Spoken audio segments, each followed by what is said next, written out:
So you give a direction to a child and they don't immediately follow the direction, especially if it's a redirection, if they're in the moment of doing something that they're not supposed to do. And then they give you a bunch of back talk and they still don't follow the direction. So now you're feeling like, what do I do? Here's the thing. The back talk piece is their kind of fishing line that they're throwing out at you to see if they can suck you into a power struggle, or is this person going to try to make me follow the direction, which you know you can't do. If you get the back talk and the child just sits there and doesn't move, that's the testing part.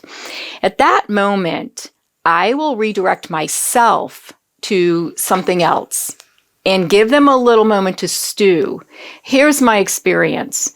When I have not been sucked into that power struggle, when that child back talks but still doesn't follow the direction, and I go off to something else, two things happen. One is they just stand their ground and don't do anything, and I haven't given up my control of my class, and I've kept my cool.